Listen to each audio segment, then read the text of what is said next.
So what I'm saying is that AI, people have been able to make strident progress, visible progress that create AI tools that enables people to be productive within a short time.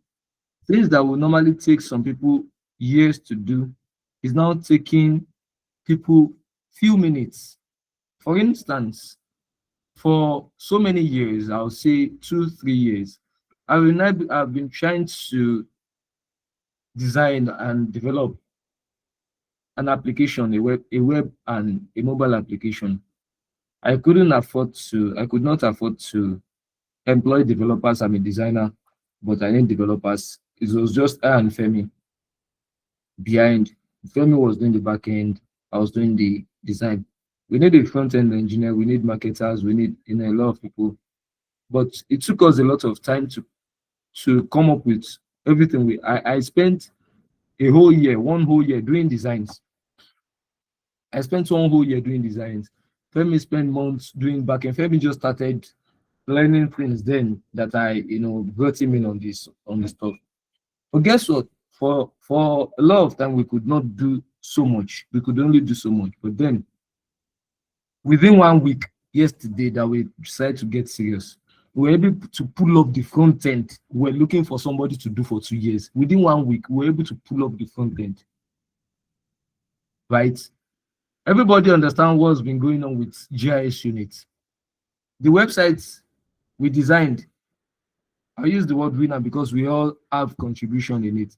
We all know how long it took us. Very short time. Within 1 or 2 weeks, we were able to pull up a prototype that everybody was like, wow, this is very, very good. All thanks to AI. Why? Is because in the past, it was going to take us a lot of time to do this, like even a year, and a lot of people will collaborate. The designers will be different, the developers will, and you're going to use a lot of tools and heavy machines that is going to be making so much noise and heat that you have to be going out every 30 minutes to take breeze and rest your eyes so that they don't get blind. But AI has now come to improve our productivity and shorten the turnaround time in projects. So that is why we are learning about AI. That what can we do in AI? There is some, Femi was posting some AI links there, so many AIs that you can do. But what applies to us? Go. We cannot learn all of this. There is no need. There is so much information out there that if you try to choke yourself up with information, you will just get useless, because there will be so many things and there is only little you can achieve. Don't confuse progress with busy. The fact that you are busy does not mean you are making progress. You can be busy doing 1 or 2. Every day people see you on computer doing a lot of things, but are you busy? Are you making progress? No. There are people now that are called vibe coders. I want to explain some things to us so that we'll be able to define our own way clearly. There are people now that are called vibe coders. I don't know if anybody has ever know that word vibe coders, or you heard about it. Anybody? Okay, have you heard of vibe coders, or anybody? I think I've heard of it before. You've heard of Dami, have you heard of vibe coders? Kitchen, have you heard of anybody? I said okay. Nobody. This class is interactive. I beg you. Ejo. Kitchen, No, have you heard of I vibe haven't coders? heard of. No. You haven't. Okay, so let me explain what vibe coders are. As we are now, as on PC, you can open a tab and look up for vibe coders. VIBECODER. There are people that are jumping on AI trends to create things that really does not have any basis in life. So they will just come up with very, very beautiful designs with AI. AI enables them to bring a lot of their thoughts to life. So for instance, now I have an idea about these websites that help people speak to the dead. Yes, it's going to be very, very good because a lot of people want to speak to their parents that are dead. They miss them so much. And they are just they're just like King Saul that just want to speak to Samuel for one last time. So there are people like that People really need it. There is market. And you go and tell ChatGPT that, do you think there is market for this? To tell you, wow, this is the best idea I've seen in my whole life. Even my creators don't have this such of an idea. And ChatGPT will pull up a whole front end for you, a whole design. Things that even developers cannot do. And there is no designers that have designed such. Why? It is because it is hallucinating ideas. And then you too, you start running around with it. You go on Twitter, start shouting to everybody, come and see what I've done. People will be like, wow, a vibe coder. And at the end of the day, you cannot even push it to market because no investor is going to buy it. How many people wants to speak to the dead? I don't want to talk to my grandparents. Why? I don't even know them. I've never met them. Aside that, the market might just pull you up. You might pour your money, and at the end of the day, you find that it failed. Why? It's because nobody can. Everything the AI has given you does not really have basis in real life. Does not have basis. People cannot really like. If developers are going to really work on it to make sure that it's fly, they will have to dismantle the whole thing and then rebuild it from ground up again. For instance, now, last week or 2 weeks ago, I was vibe coding and I was talking to ChatGPT. Oyin was with me and I told Oyin, I don't really know what I'm doing. And it is true. I was talking to AI. AI told me to use Next.js for my front-end package. I will explain all of this vibe words to you, don't worry. For my front-end package. So I pull up a whole front-end with many pages on Next.js. Then I spoke to Femi. Femi was like, hey, even if this thing is going to fly at all, you are going to be locked into a vendor. What I mean is that if you are locked into a vendor, all your code base will be with the vendor. The vendor will never release it to you so that you can migrate to another vendor. It is not an open source. Next.js is not an open source. It is vendor, and you are going to be paying $20 a month for you to see your code work. So Femi told me that go and use React Vite. And I was talking to ChatGPT, said, no, it is Next.js you should use. Don't use React Vite. So that is what vibe coders normally face. If you don't have information, if you don't know anything in that, Sorry, what did you call it again? what did you say? Next.js. What did you call it? Next.js. Next, next.js. Okay. JS is JavaScript. So all of those things are in JavaScript. There are a lot of packages in JavaScript. One of them is Next.js, and it is built by people that design what's it called? Vessel app. They did Vessel app. So they will lock you in as a developer. They will give you for free at the beginning, and then you begin to supply them with your code base. At the end of the day, you can no longer take anything out. Thank you so much. So now let's move on. So why I'm saying this is that for you to use any AI, you must first of all have understanding of where you want to apply it. Where am I applying this? You want to learn AI that helps you develop application. You don't know anything about development. You don't know anything about design. You don't know anything about content. You don't know anything about backend. What you get at the end of the day, you just become a vibe coder, definitely. But at the end of the day, you will not make so much progress. You have a very short runway because you will still be shallow. When you will begin to talk to professionals, people that are veterans in the game, they will be giving you all those buzzwords, and then you'll be coming up with AI words. For instance, the curriculum I pulled it up with AI. And then another AI was telling me that 98% of what I pulled up is AI. Bro, how did you know? Did you know?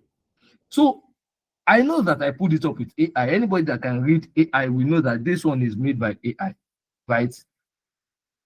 Yes, because I just copy pasted what AI gave me. Although I refined it, but I copy pasted, I'm still prompting it. Everything we're going to do here is going to be different from what you see there, you see. So, but then how did AI know? AI knows, and people that know how to read AI know too. So if somebody else who know how to read AI see the document and say, bro, how far you now? You try you. That is it. But if you don't know anything about AI, for instance, I just a regular dummy person in this field or in AI field, and I supply it to be like, wow, So you did all of these things, and then you can increase my pay from 200k to 400k. Simple. And then my coffee bread easily. So you need to have understanding. What I'm saying in essence is that you need to have understanding, like even if it is the basic understanding of where you want to apply it.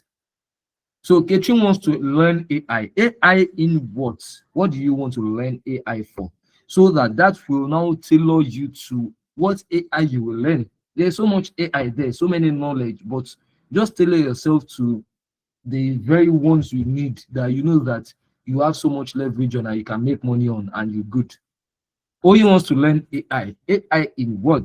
I was speaking to Femi yesterday and was telling me somebody told them, he was telling me that somebody complained that I told them to go and learn machine learning. Aunties and uncles, please, myself, I don't know machine learning.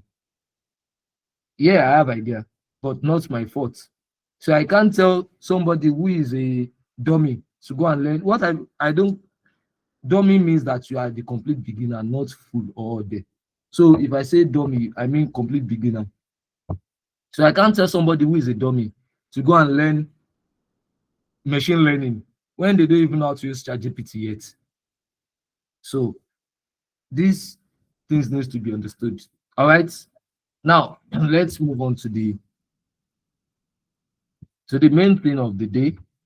I'm going to be sharing my screen, and if you want, you can take notes. But today is still going to be basic introduction into the class. This class is going to extend for 6 weeks, 3 classes per week. We might be having spillover, but also depending on how quickly we come along.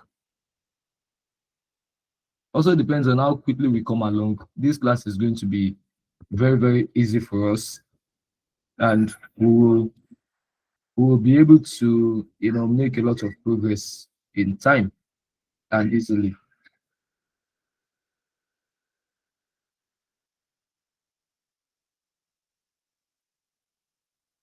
Okay, so I'm going to be sharing my screen in a few.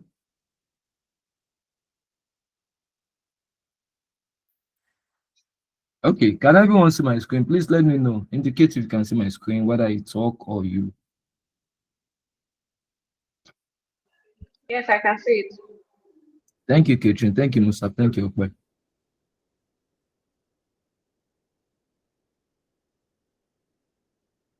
Thank you, Zen. Okay, so we are going to be looking at applied artificial intelligence for GIS and urban professional. I am going to be assuming that everyone is an urban development professional. We are not all professionals, we are newbies, we are coming up. Some are not even GIS and urban development professionals, but we are looking to get in and do so much. So what we will be doing today is looking at how artificial intelligence is useful for us as we are learning and growing within this profession. Why this course? I will explain. Why this course? This course is meant to prep us or prepare us for those things we need as professional, how we can leverage what we have and what we are doing. We don't know so much. So many, for instance, some of us are coming from many of us are coming from different backgrounds. I am a town planner, so I'm in this game, I understand. Okwe is a geographer, yeah, you're asking in the game. Katrin, I don't know, I think she studied mass communication, so very, very different. Like, I know very well that Oyin studied microbiology, I think biology or something. Dami is in the game, she asking in the game, I think she studied GIS and remote sensing. But others, I can't really say much. They are coming from completely different background. So their experience and understanding is quite, how do I say it, minimal in GIS and urban development is applicable to what you do. GIS and urban development is applicable to all field. So you are also welcome. But then because of how steep it can be, we spend 5 years studying this. Yano spent 5 years studying GIS and remote sensing in Futa. I spent 5 years in University of Lagos learning urban development and town planning, right? Okwe spent 4 or 5 years, I think so. So it is good. It is a lot of time that you have to spend as an undergraduate learning all of these things, coupled with your experience in IT, in CWES, in all of that. You understand, putting all of this together. And then we want to now do 6 weeks crash course. It's going to be very, very steep. There's a lot to learn, a lot of buzzwords to learn as professionals. So AI is going to really help break all of this down and help you make your own way within the profession, so that maybe when you are now forging maybe in masters or whatever, you will already have the basic understanding and you already have your pathway to go. So, and then you can then go on and learn other AI. Like this AI will now give you this application idea. Like, how do I apply it? So part of these things we're going to be learning is application. As we are learning, we are going to be learning the application as well. What leverage is it giving us within the ministry, within the society, so that we don't just learn for learning's sake. So this week, we are going to learn about the foundations of AI foundations for urban professionals. AI foundations for urban professionals. That's what we're going to learn this week. But today, we are going to learn about AI in urban governance. We're going to understand what urban governance is. We're going to understand what GIS itself is. We're going to understand what AI itself is, and we're going to understand what GIS is, urban planning, GIS, AI. What are these things and how are they interconnected? Now, let's see, before we go into the definition, let's see how all of these interconnect with each other. What is AI in urban governance? Now, AI has the potential to revolutionize urban development by enabling innovative solutions to complex urban challenges. There are so many urban challenges out there. Urban slum, you see how they are demolishing Makuku now. You know, a lot of things, a lot of issues out there with urban, especially in Lagos State, where everybody wants to be landlord, nobody wants to be tenant, everybody wants to have house. And okay, so please excuse me.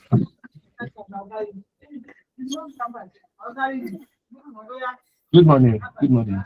Ekaro, yes.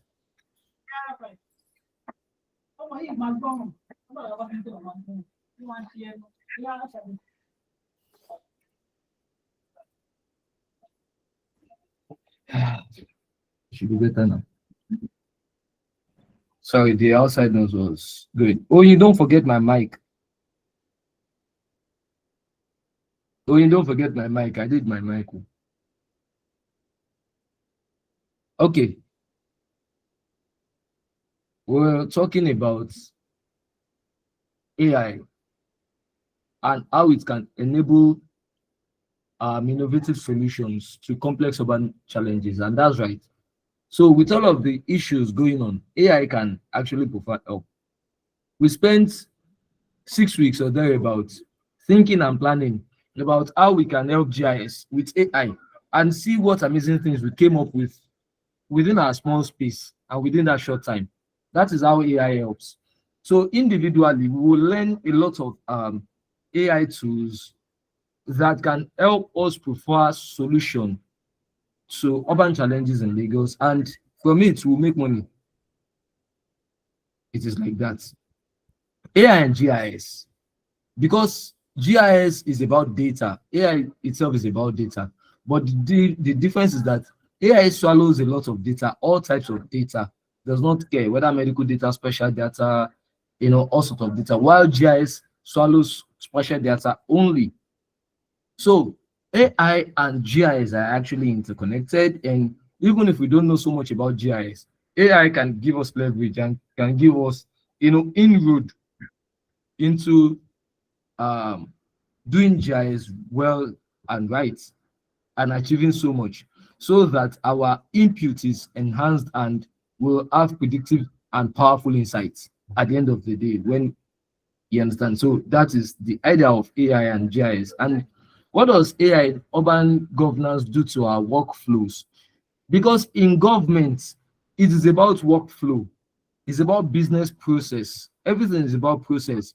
From point A to point B, from starting to finishing, from project from project idea to project implementation. It is about workflow. That's how it is in every profession, but majorly in governance, it is always like that.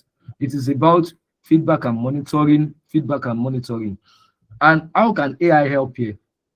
AI can help us automate these repetitive tasks that civil servants do, that takes up their time and takes up their major cognitive memory. So when you use AI to free up people from doing repetitive tasks, it can help people become more clinical in their workflow.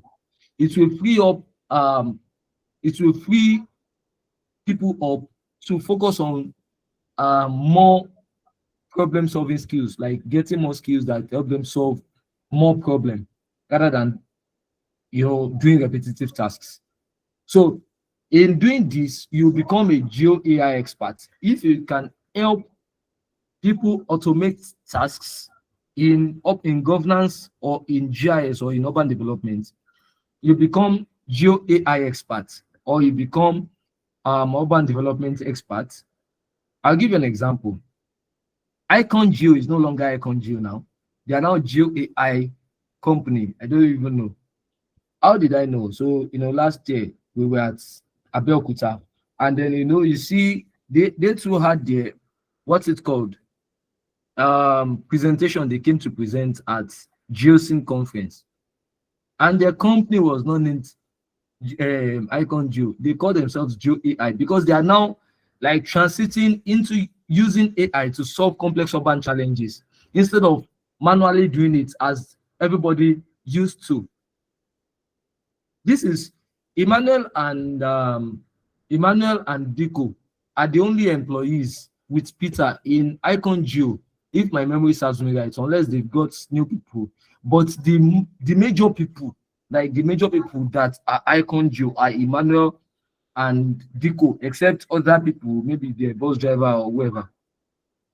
So they are the two people that drives the revenue, the marketing, whatever for Icon Geo. Ketrin, I don't know if you have an if maybe I'm not right there, you can help me there. You understand? They are the two major people that do things there.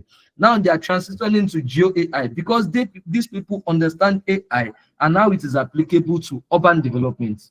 They are not doing AI for tailoring. They are not doing AI for plumbing or for banking. They are doing AI basically for urban development and GIS. So they are able to call themselves Geo AI experts.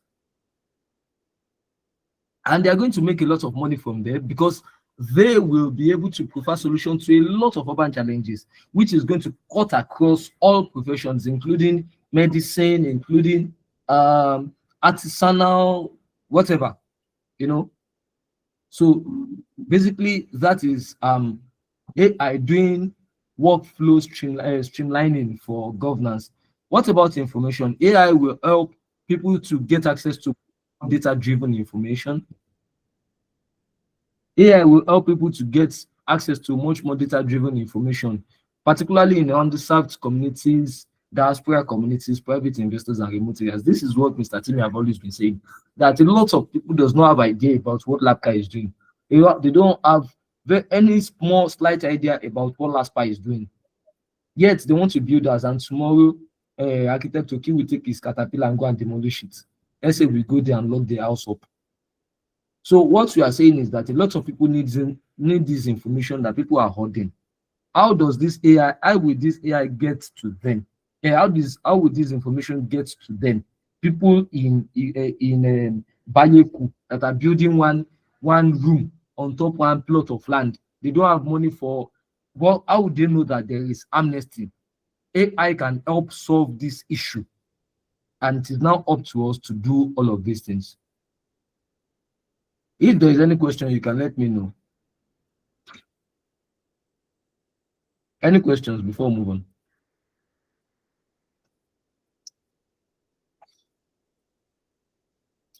I bet this class is interactive. Oh.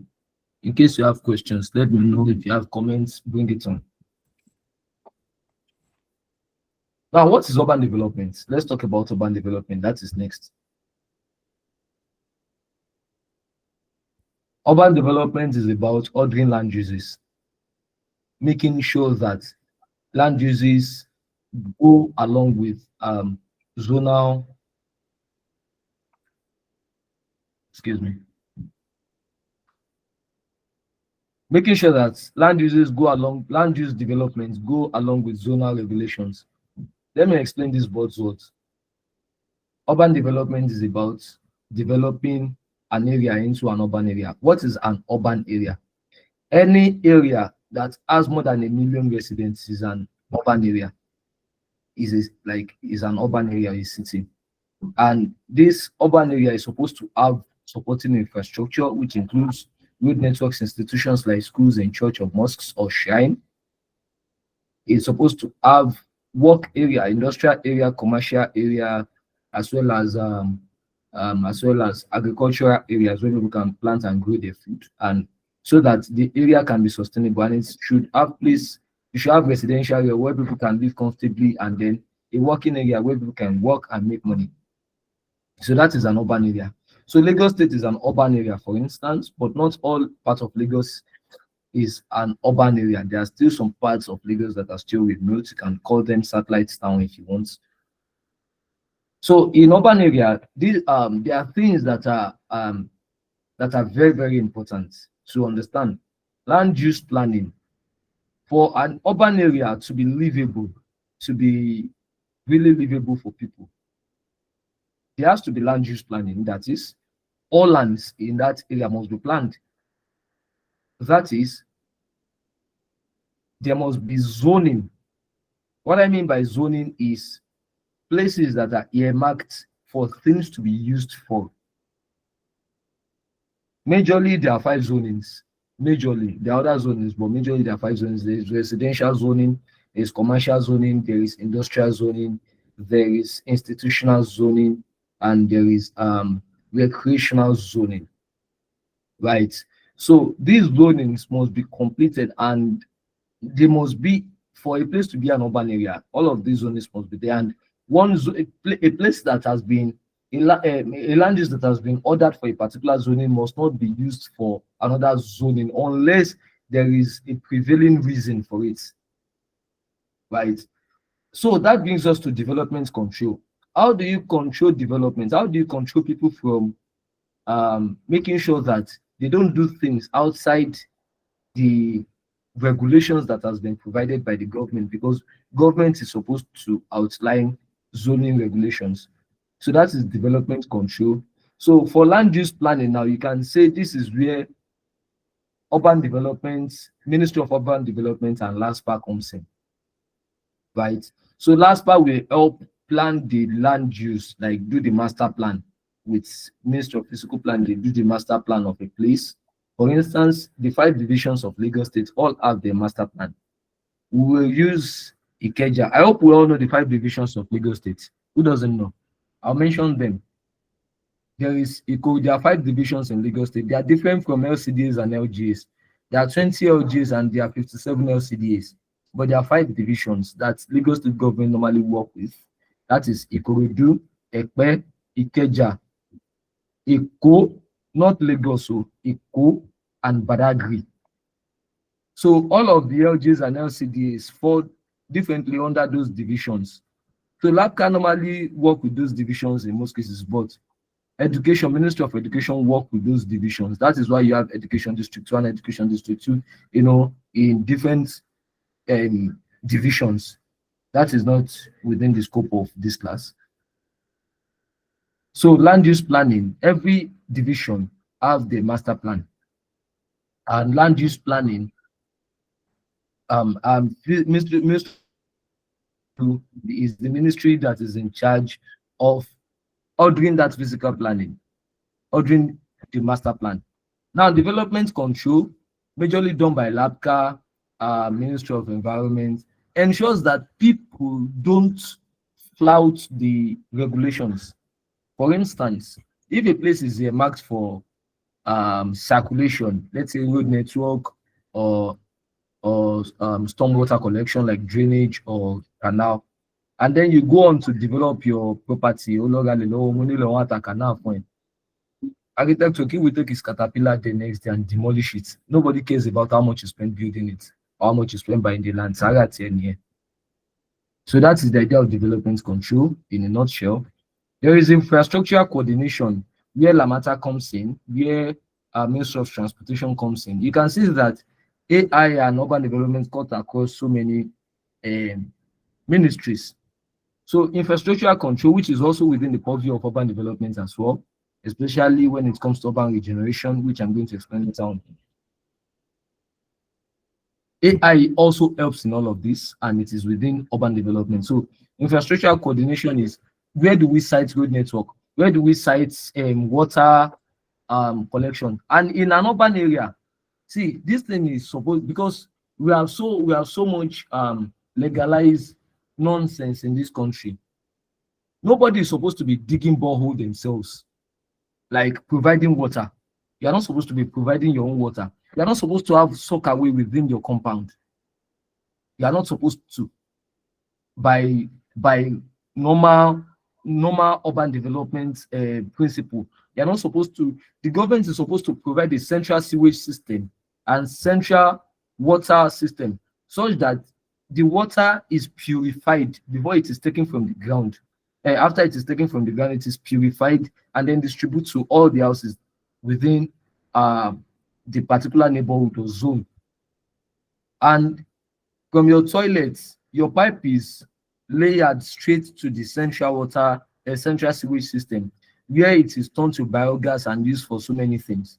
But here now we have everybody have dug soccer away, they've dug trenches around, put borehole, and you see people drinking red water, in Ikoyi, because everybody, the groundwater is already polluted and it is not even clean, and they cannot dig pure, even if you dig up to 100 meters down the ground, and the groundwater table, because water is on the ground and it has different levels, and there are different silts, and it is already polluted with silts and all of that. It is going to produce, water that is not usable, and impure water. Let me just say impure water or hard water, and it is not good for consumption. So this is where the government is supposed to come in, do all of these things. So these are the things that AI can help, but these are the problems. You can see that the problem is actually prevalent in Lagos State. We don't have central sewage system. We don't have central water collection system. I don't know what LASWA is doing. These people in the environment, I don't know what they are doing. But this is where they are supposed to come in. People drink a lot of bad water in Lagos. So how can AI help us solve all of these issues? I'm already putting issues out that we can now think of. When we begin to learn about these tools, we can now see where those challenges and how we can solve those challenges. All right. Environmental protection, EIA. Before you start building large projects, before you start doing large projects, such as you want to do an industrial area in a place, or you want to build a company, or even church, you have to do EIA. There is something they call EIA, environmental impact assessment. Environmental impact assessment. What does environmental impact assessment means? For instance, you want to build a port. Okay, you know what EIA is now? Okay. Yes. What was your question again? You know What what? was EIA? You've not been here. You know what EIA I've been is? here.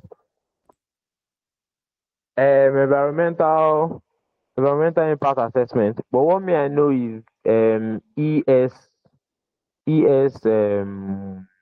I've forgotten is economical, social, and something. They are only just to collect data for the state, majorly for the state. I don't know about EIA. Okay, that means you know EIA now, don't you?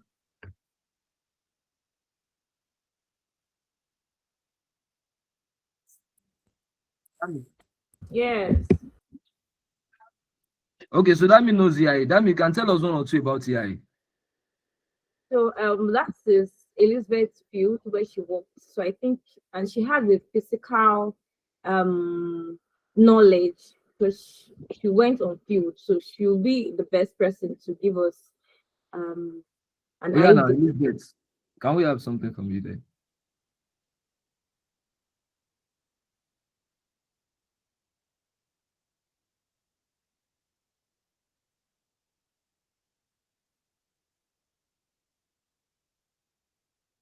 Lizzie.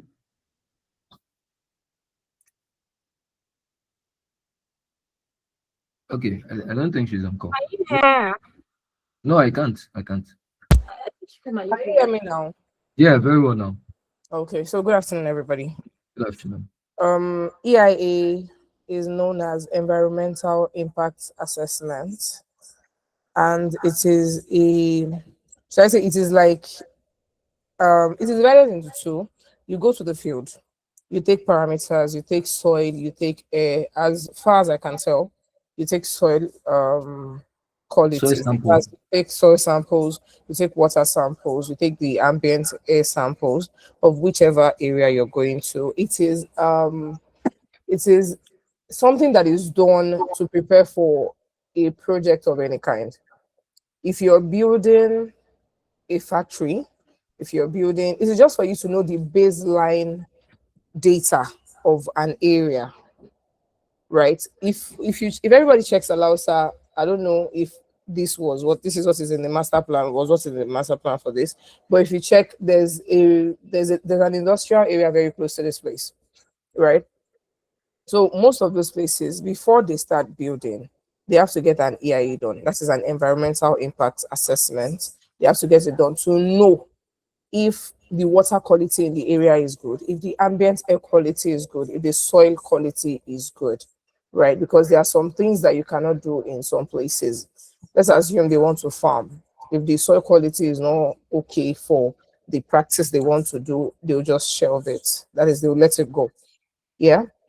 So they have to know the baseline data so that after a few years, they now continue with, we started with environmental impact assessment, then they'll now continue with quarterly monitoring assessments or biannually monitoring assessments, just for you to know that, oh, okay, this is what we met here, this is how we met this place before our hotel, our school, our industry came here. And then after a few years, okay, are we doing better? As the environment, have we improved it in any way or have we made it worse? So I think that's like the best way. And then that will help you mitigate your it will just help you mitigate whatever you are doing, because if you're damaging your environment um by anything at all. Let's assume you work in a company where you discharge effluent. Effluent is wastewater, and normally, if anybody passes by Ikeja, there's this place Ogba, that place where there's Ovaltine, there's Three Crowns. I don't know if anybody has noticed that there's We are usually talking about Cocoa Industrial Road in Ogba. Wemco. that place where Guinness is. I can't remember the name of That's the place. Wemco. It's called Wemco. Cocoa Okay. Industrial Road. Yes, The road yes, is yes. called When Cocoa cool. Industrial Road. Yes, yes. So there's usually a stench in that area sometimes, not all the time, but there's this strong odor in that area. I am very sure that if the Ministry of Environment had taken it seriously, they would have gone to check, because the companies might say, oh, this is how it has always been. But if the EIA was properly done, they will pull out the EIA report, and then that will now show that, okay, this is not the way you met it. The ambient air quality was not this, it was this, and this is the way the water was. Okay, you are damaging the water in the area, because actually the um residents can complain and say, oh, since this Ovaltine company came to our area, now our water is no longer potable. Potable means you can drink it. So our water is no longer potable. Oh, now our plants are dying since this person moved to this area. Since this company moved to this area, since this factory was open here, our plants are dying, our animals are not thriving. So EIA helps you know what is on ground for a project that you're about to start. And most times we take water samples, soil samples, and ambient air quality, but it does not have to be just that. Sometimes you check the people in the area, you check the demography. Okay, is it the does this area have more young people? Do we have older people? Is it retirees we have here? Is it so you check the demography? So basically that's just it. Thank you very much. So let me just put it to you. So who are the professionals that do EIA, and which ministry is in charge of that? Okay, so the professionals that handle EIA are environmental consultants, Okay. right? And the ministry that they submit it to is NESRA. NESRA is the National Environmental. Please hold on. It is a Talking about regulatory Lagos State now. Talking about Lagos on, State. okay, for Lagos State, if you have an EIA report, you are not submitting to the state environmental body, which is LASEPA. No, because LASEPA is just going to go through, but LASEPA cannot do anything about it.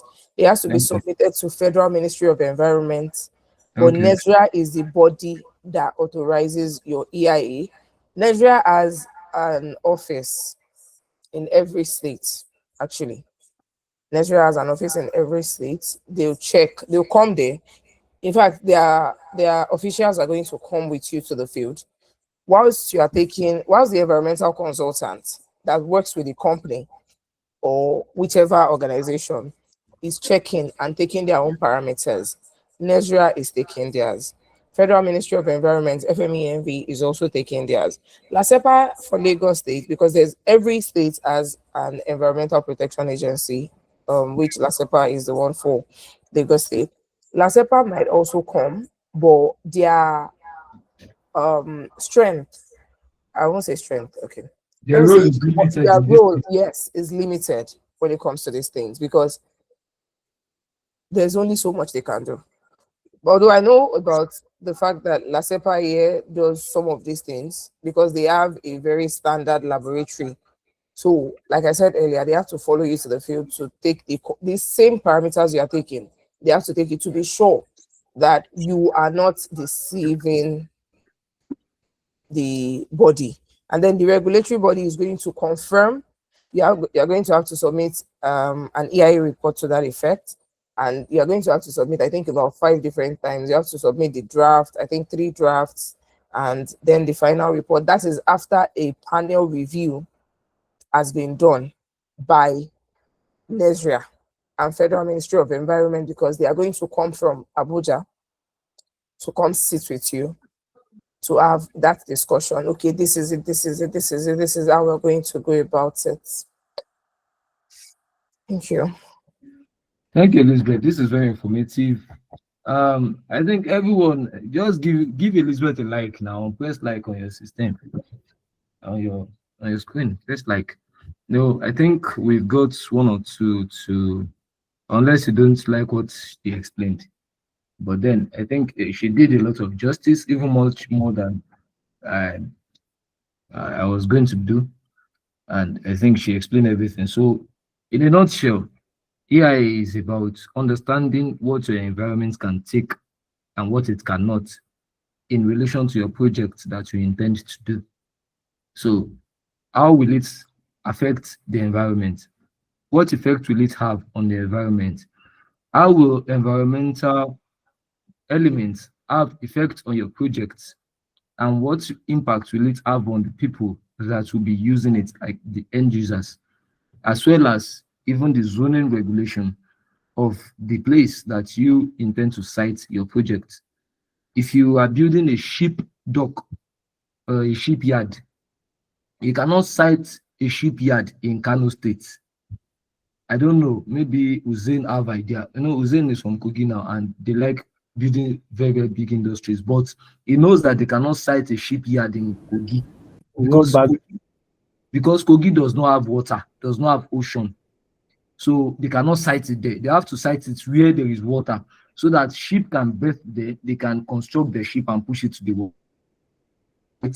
So now, if you are going to build a shipyard, you will need to conduct an EIA to understand what effect will it have on the ocean, on the biolife, that is So the ocean has a lot of life, the tortoise and all of that. How will it affect? Will your shipyard after construction, or maybe during use, or during construction, will you release chemicals or toxic chemicals or hot water? Where will you release it to? Is it inside the water, or you're going to pass it on the land, or you're going to pass it on the ground? These toxic chemicals, which definitely will be residual effects or residuals from your activities, where will it go? And what effect will it have on the biolife and on non-living environment? How will it affect the people that are living in that area? Some years ago, I think 2018, I did EIA with the company that I was interning with, rural urban development work group. I also did the report, the EIA report, as well as the planning reports. And we worked on Snake Island. I don't know if anybody has heard of Snake Island. It is at Badagry, one of the small islands. Is a very large island. Yes, very large island. And federal government and Lagos state government and the Chinese government are developing that place into a large shipyard, industrial area, not just shipyard now, a large industrial area. Like they are transforming the whole island into an industrial area where it is going to contain a lot of various industrial activities, which includes but not limited to shipbuilding. So Nigeria, as we speak, has the largest shipbuilding industry in West Africa. Shipbuilding and ship repair. That's a shipyard where ships come to die and they are born. We have it, the largest in West Africa. It's sitting dormant in Snake Island. We did the master plan of Snake Island as well as, so what there are communities, when they were working on it, there were communities that people that are living there. So now the Chinese was like, who cares? They wrote the master plan, they wrote it in Chinese now. It's not their business. They collected their money because they were funding the project. The federal government refused to fund the project, so it was the Chinese that were doing the funding. So a lot of issues arise, and at the end of the day, for the Chinese to secure their investments, please excuse me. For the Chinese to secure their investment, they had to put the master plan that they did. That is the development plan. I mean, the development plan, they had to put it in Chinese, so nobody could read it. We had to spend millions, I think around 20 million or 30 million, translating Chinese to English. And then it is copyrighted. So they had to do it carefully so that the Chinese government don't take the federal government and Lagos State to courts and win them. What am I bringing out? They had to now relocate, build a new city, a new town at the edge of Snake Island for the resident community there, in conjunction with the Oba. They're not protesting that this and that. We did the EIA now, we consulted everybody. So EIA is not just the environment, it's about the people as well. It's about the people as well. People needs to be carried along. The professionals, we carry the stakeholders along, that these are the things you are doing. How will it affect you? What do you do? Do you understand that these things will not be done after this is done? Another example I'll give you, I don't know if that is comprehensive enough, but another example I'll give you is when Kainji Dam was going to be constructed, there is a town called that is called Busa and Jeba in around Kogi, Niger, and all of that. Uzen will know that place now, he's from that area. So it's that area, that Busa, a lot of indigenous community were there. But that Kainji Dam, they realized that EIA gave them understanding that after this dam is constructed, it is going to flood the whole Busa. It's going to kill a lot of fauna and fauna. It's going to kill it, but for the greater good, they had to continue with building it. That the conclusion was that the advantage trumps the disadvantage of this project. The whole Nigeria is going to have lights, and then a few hectares of land will be destroyed. So they weigh it now. That is the idea of EIA. EIA helps you to weigh the advantages and disadvantages of a project on the environment. So they had to remove the whole Busa and constructed a new town for them called New Busa, and they moved from people from some part of Jeba to the other side of Jeba. So when the old area is flooded, the old Busa is flooded. No, but nothing grows there, nothing lives there. But New Busa people continue to thrive there. That's the idea of EIA. Where does AI comes in? We'll find out. Thank you so much. Let's move on. Monitoring new buildings. This is what LabCat does. Yes. Responding to citizen complaints is where last peak comes in. You can see how all of these people, interrelated, and you can now see where it's in for everybody, right? So last peak comes in there. There are other MDAs that also comes in. So everything is spatial. Everything happens on the map. Everything happens in real time. It affects people. And AI is trained on all sorts of data, including spatial data, which basically we use in this case. So you can see that AI is applicable and you can actually make your leverage. You can actually have leverage here. Thank you, Elizabeth, once again for that. It was, I love it. Thank you so much. You're welcome. All right, now, so let's understand what GIS is. For some of us that do not understand GIS, it is simply geographic information system, which allows you to store data, create maps, analyze land use and track development, as well as support planning decisions. So before planning is done, even before EIA, planning was done crudely using hand and pencil. They would chase it on light box. Imagine light box. Amy will know light box, right? Amy will know light box. You have a table that under it you put fluorescent, but the on top of the table is transparent, has glass or transparent plastic. So when you now spread your map and then you put another paper on it, you will be able to trace the paper that is on top of the original map. So from it to be able to convert maps or duplicate maps and have plenty of maps, you understand, of the same area. That was how planning was done in those days, from base map to concept to final developmental plan, right? So now GIS has come in now to bring in spatial data and convert it so that it is readable for even the to a dummy, right? So GIS is large and it is cheap for anyone who does not have basic idea, but then AI can enhance. Few weeks ago, we were able to geolocate some survey maps of agricultural land holding. All of the surveys, they know where the land is, but they cannot pinpoint it on. They don't have space. Let me just say they don't have spatial data of the surveys because the surveys do not have coordinates. So they could not locate it. And if you cannot locate somewhere on the map, it is difficult for you to find it when you go on ground. This is not those days where they throw stones to delineate places or they put up panel. We are talking about large area of land, so expanse of land.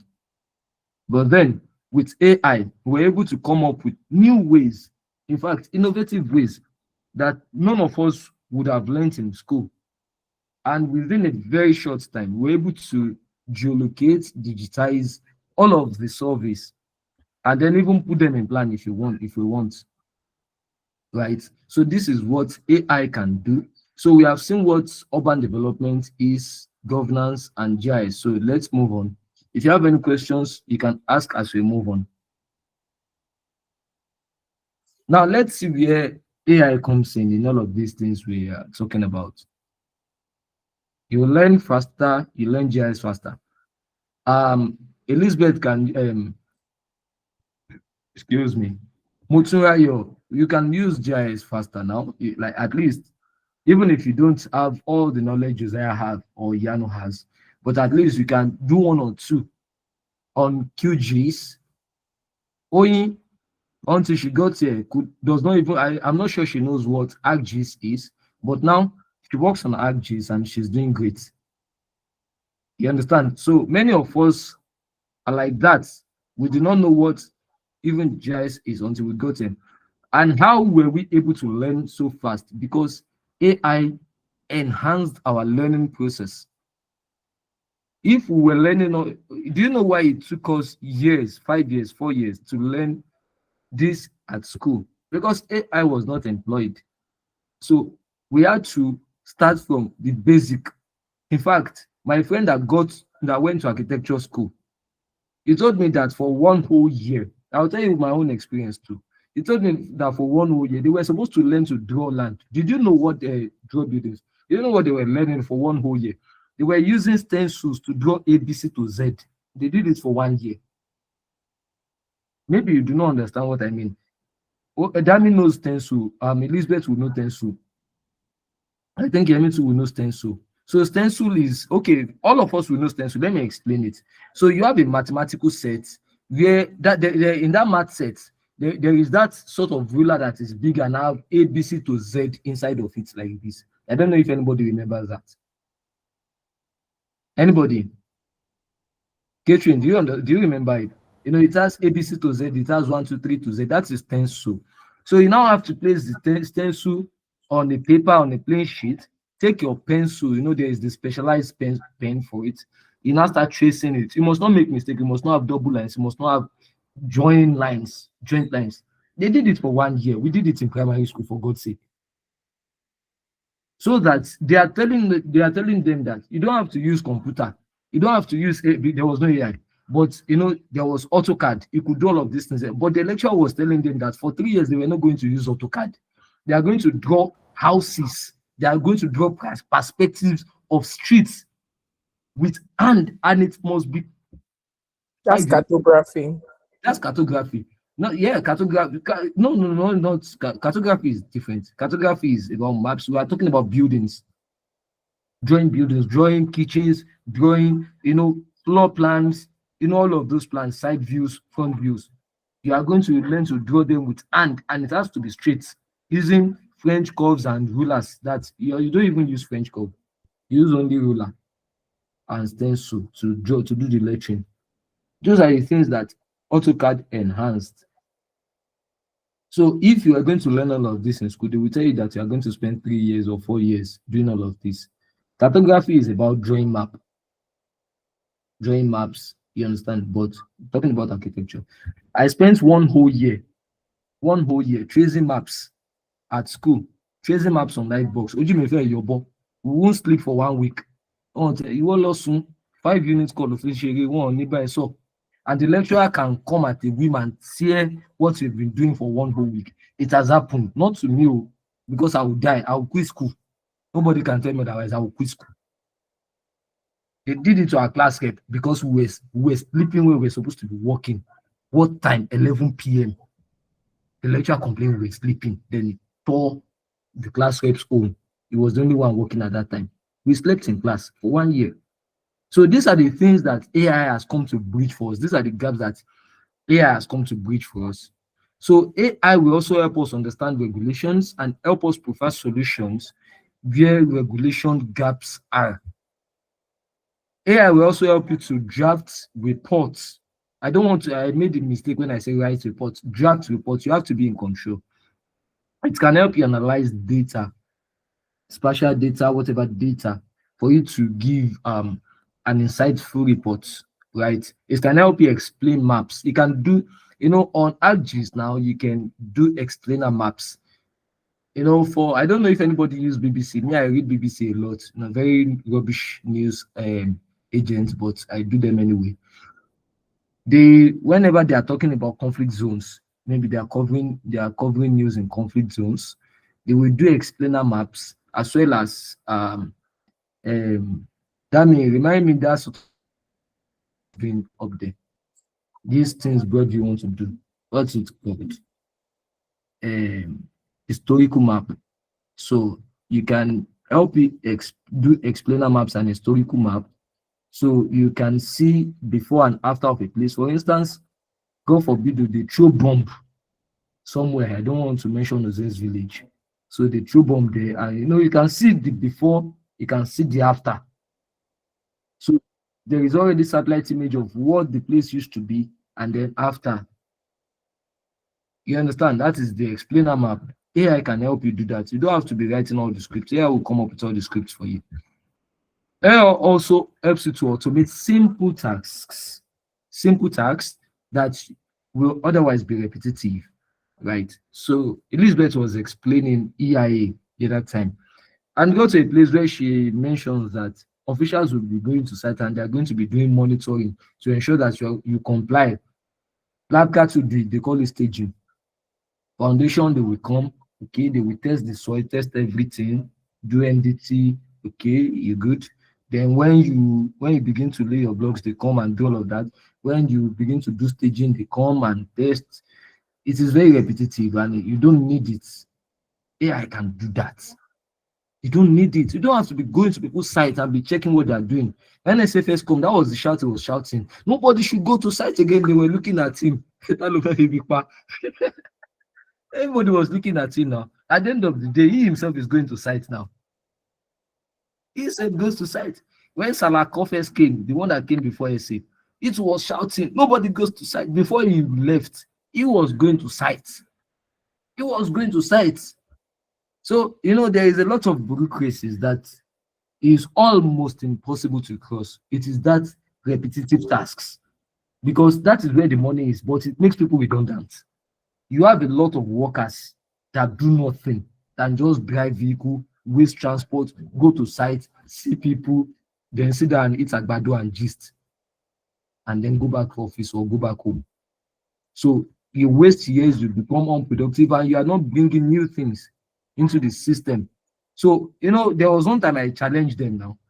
They were complaining that my results cannot do this. I say, see, is there no legal way to protest all of these things? Because these are the laws that were set by colonial masters for our civil service. Yet, this 21st century, we have Gen Z, we have baby bloomers and all of that. In the age of AI, you are still telling me that this cannot work. Why not? So it's like almost bureaucracy, and it makes people redundant.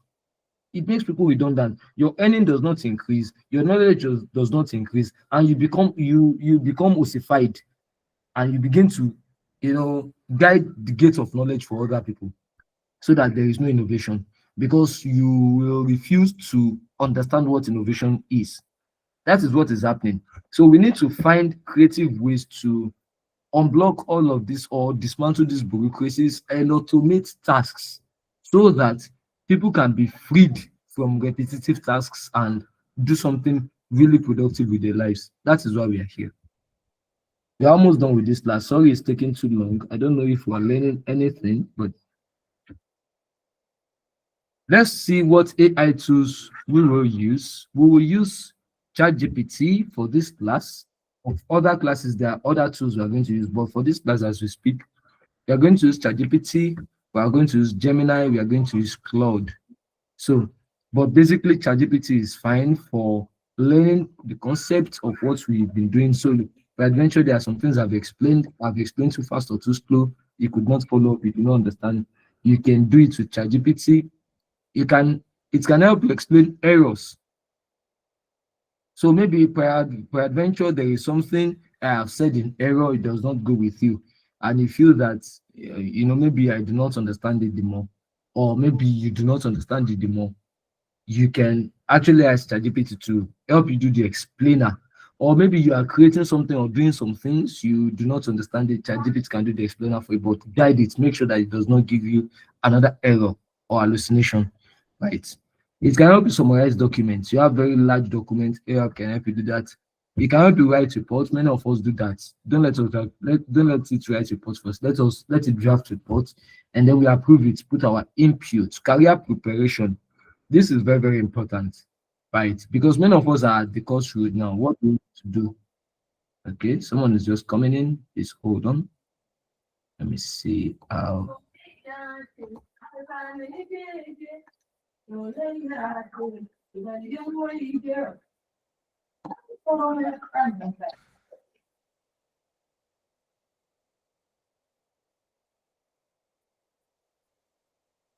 Okay. Okay, so decising. So, like I said, many of us are at a crossroad. We are looking at, okay, so what am I doing? What am I not doing? So these are the things that will, so with this one, I will be able to understand what we intend to do and what we will be doing, right? So that is excuse me. Okay. So ChatGPT can help us, put more clarity into all of these things. You prompt questions and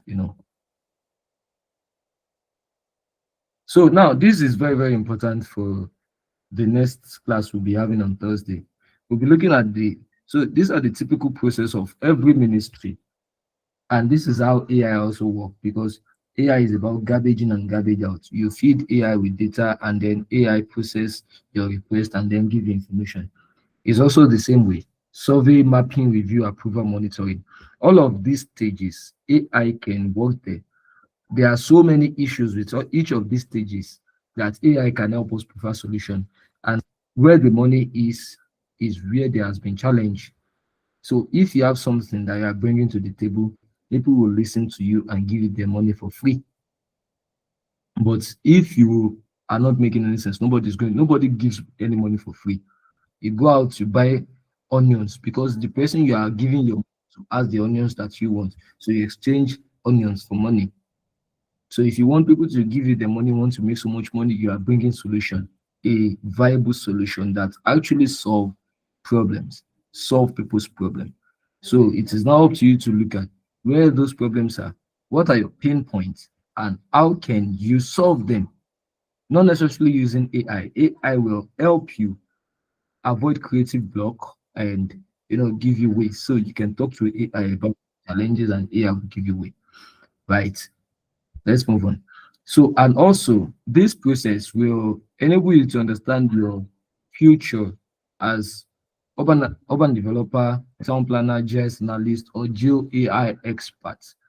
So you want to become a geo AI expert, you can actually take courses. You can take courses on GIS, you can take courses on urban development, understand all of these things, and before you know it, you're up for the money. Now we are coming to the end of the class. We're going to be taking questions, but before then, let us understand the advantage of this class. It is a leverage that other people don't have. Yes, other people would wish they've had it.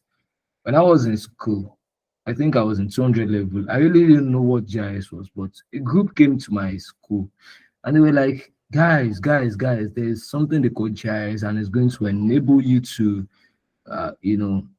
to have leverage over people that do not do GIS. It came with the cost. The cost was 50K. I could not afford it. I would have done it. It was 50K at the time. I'm talking about as far back as 2016. So one person, it was only one person that went for the course and then was doing it with master students. It gave him so much advantage that whenever we're going to do some projects, all of us want him in our group because he has so much understanding and clarity of town planning that many of us, like it was like in 2025 and we were in 2016.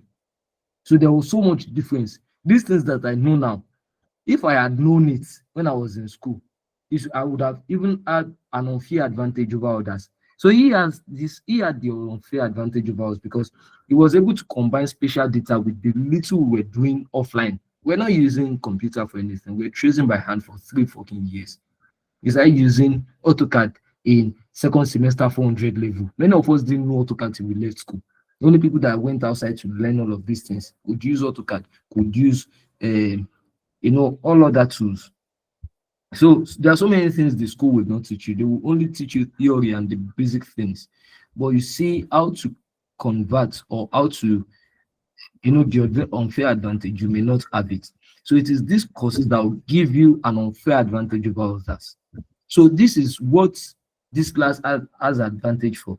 if we're all employed in as GIS analyst or geo AI expert in EGIS today, we're going to have an unfair advantage over town planners that will be in, also over land officers that will be in, over whoever that will be in, because we now understand, by virtue of the practicals we've been doing, Mr. Timmy has really been pushing, and thanks to him so much. Really appreciate. He has been pushing. So all of these things we've been doing, we all have ideas. We all have idea. We know things to do, and coupled with this class, we'll be able to jumpstart our career, have clarity and direction, and understand in full what GIS and urban development is. Right. So I'll be taking questions. Please, if you have questions, I'll be taking questions now. Thank you very much. We've come to the end of today's class, and I'll take questions now. So while we take questions, these are the things that we are going to do at home. So I'm going to start with what Elizabeth said. But I want us to understand something first. Please put your questions down. Why you understand that state government is actually the governor of every land. Like every land within a state is within the jurisdiction of that state, and the state should administer it. So in terms of EIA, Elizabeth explained to us that Nesria is in charge, and last payment can only do so much, but they cannot approve your EIA. They can only guide, but cannot approve your EIA. Only the federal government through Nesria can do that. So if the law has said that state governments, this is our assignment. If the law has states that state governments are the chief administrator of every land within the domain, why does FG have to be the only party that approves EIA? I don't know if you understand my question. Good afternoon. I Yes. do understand your question. The thing is, Nesria has a field office in every state. No. Hold on, Elizabeth. This is what I want everybody to do. You have explained so much, and we understand, but I just want everybody to go and use AI, prompt AI, to get a streamlined, what's it called, answer or reply, so that we can all learn about this on our own. Very well, I understand that Nesria has offices in every state, and that is the purview. But I don't know, it's just an ethical question, because, for instance, Lagos State through LASPA administer land uses. Federal government does not do that. In fact, if federal government wants to cite an office or whatever they have to still do it through the state government. You remember the coastal road, they had to do it through Ministry of Physical Planning. The coastal road that passed through Lagos State, it was Lagos State through LASPA, LASPEMA, and LAPCA that issues demolition permit to landmark and other adjoining properties in that area. So if federal government will not administer land use and zoning regulations in the state, why would they be the one to do EIA? I just want everybody to have an open understanding about this. I don't know if you understand what I'm saying, Elizabeth. Yes, I do. So that is what the first assignment I want us to do, and also I want us to also do this is very, very simple. You just have to prompt your AI and create a document. When you create a document, add everybody on this group. You have the okay, Dami, I'm listening. Okay. Thank you very much for this one. So I do not understand the first assignment, or maybe I didn't get the first assignment. Okay. So the assignment is this. There are going to be this assignment. So the first assignment is so why the federal government through Nesria is the one that approves your EIA. I want to understand, I want to believe that everybody now knows what EIA is, right? The one that approves EIA. But the state government is the chief administrator of every land within their domain, which includes, okay, yes, which includes water bodies, but not the ocean. The ocean and the buffer waters, that is the water that is not a part of international waters, it is administered by the federal government. But any other water body, such as rivers and lagoons, is administered by the state government, including land. And EIA happens is there is no EIA without projects that needs to be done on land that is within a state. So if the state government is the chief administrator of every land in an area, why should the federal government be the one to approve EIA through Nigeria, not Lagos State via LASEPA? LASEPA too is involved in EIA. You need to understand that. But they cannot give the final approval. Only Nigeria through the federal government. So why should it be the federal government, not state government? I don't know if that is clear enough. So you just ask ChatGPT, ask Claude, to explain all of these issues to you. What you want to understand is, how does Nigeria and LASEPA, how do they connect? Why, you want to understand all of the intricacies between these things. I don't know if you get what I'm saying. Okay, Tell me. I think, can I repeat the questions? Yes, just please. To be sure if I Yes. understand? Yes. Okay. So the question is, why is the federal government giving final approval for EIA for any projects, and not the state government, right? Not the state, yes. Okay, all right. And not the state. So, whenever you are prompting, we're still going to talk about it, but you have to give context to the AI so that it stays within your scope. Context, I mean. Remember, as I explained this, I'm sorry I didn't put it up because I just thought of the questions, but context, I mean, in this case is. Okay. Mutun, Please, can mute your you mic. ask the question for us? Because we didn't Who's talking? Is it Mutun or Olamide? also. Olamide, can you mute your mic?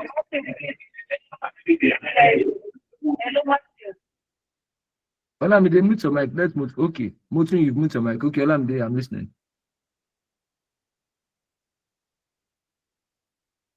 Oh, yeah, no. Who's talking?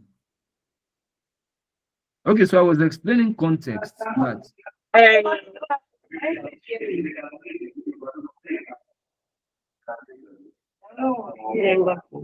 Hello? Marty, please, can you type the questions? okay, Because I'll we do didn't that. hear you. I'll do that. I'll do that. I'll do that. Right, thank you. Let's move on to the next one. The next one is, try to understand GIS and urban development from the perspective of an AI. Like, ask AI to explain GIS and urban development to you. Then the last one is, write a short paragraph on everything you've learned today. Like new things. I'm sure you learned new things. There's so many things. I learned much more about AI today. So everything you've learned today, whether small or little, even if it is one thing that you learned, put it in a paragraph. Put everything in a document and add everybody to that document. That will be your own worksheet that we're going to be using for this class, as well as for your assignment. So whenever we have new topic, you're going to paste a worksheet. You are going to paste it in the worksheet. So create a document, a Google Drive document, name it as worksheets, and then put today's this class topic there, which is AI application for GIS and urban development professionals. Put it there and put the assignment there so that we'll review together. Add everybody to that, but you are put everybody as commenters. You are the only editor. Put everybody as commenters. So we all comment. We are going to look at it together and comment. Is that clear? All good. Crystal. What did you say? She said Crystal clear. Oh, thank you so much. Thank you so much. Anybody with questions that we've not taken? Anybody with questions that we've not taken?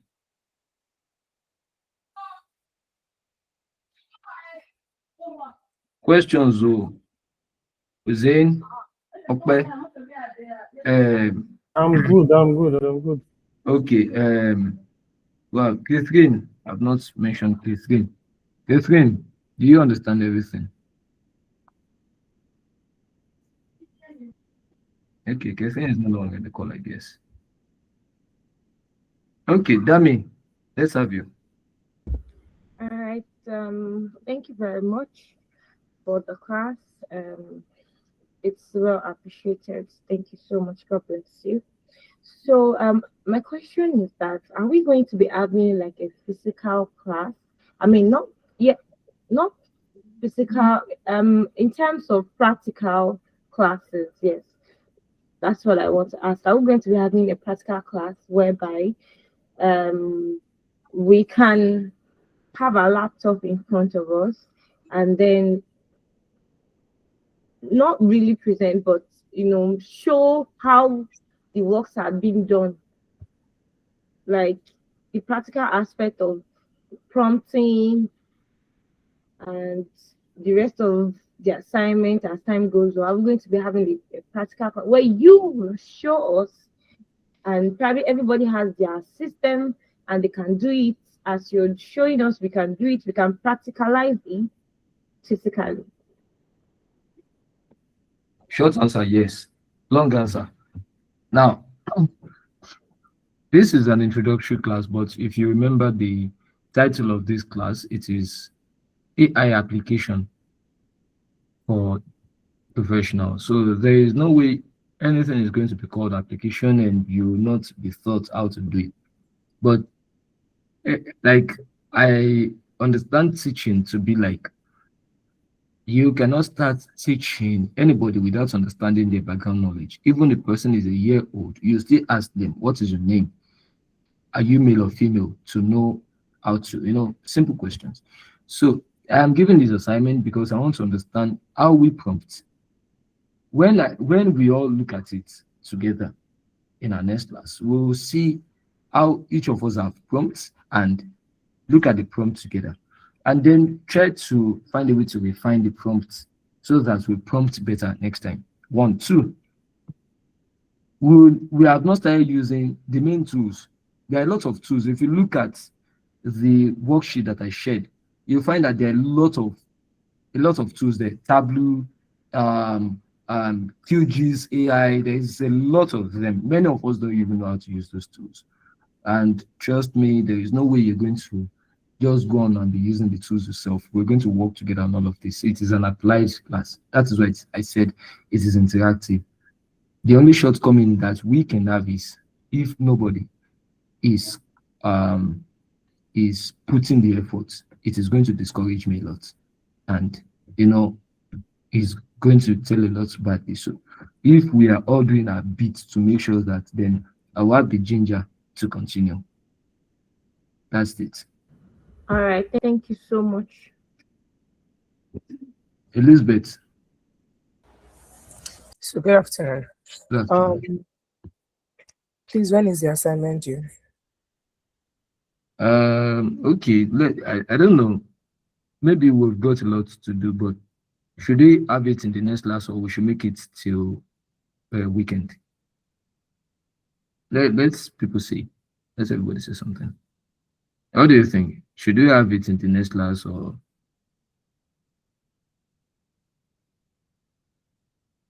Okay, let's have it in the next class. Nobody's saying anything. Is next class fine? That's Wednesday.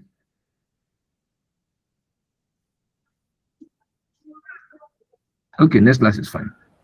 Is next class not supposed to be on Thursday, because we agreed classes are Tuesdays and Thursdays. I mentioned Wednesday because I thought today's Monday. Sorry. Okay. Thursday. So I'm going to take everybody's silence as a yes. So assignment is due on Thursday. Make sure you do the creation, add everybody to the worksheet, and put your answers there. Just the same idea. It's not difficult, just the same. But don't worry if you can't do it. We'll sit together, we'll do it. These are the things we're going to learn together. Okay, let me put it this way. We still have 10 minutes to leave this place. Is there anybody here that cannot create a worksheet document? Don't be shy, tell me and I'll show you I'll do the simple presentation here. Is there anybody that cannot do it? If you cannot create the worksheet yourself and add everybody, please tell me and I'll show everybody here. If nobody answers me, I will assume that everybody can do it. And that means that everybody must submit assignment by Thursday.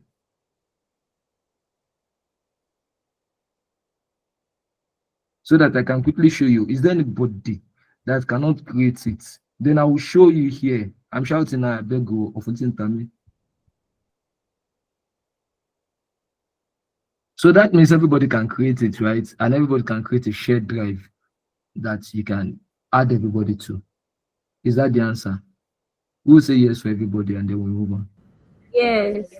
Good. Thank you so much. All right. So I'll see everyone on Thursday, tomorrow, and then next class till Thursday. Thank you very much. Bye-bye. Thank you. Have we come to the end of the class? Yeah, I think, but I'm going to end the recording now, which I've done already. Thank you for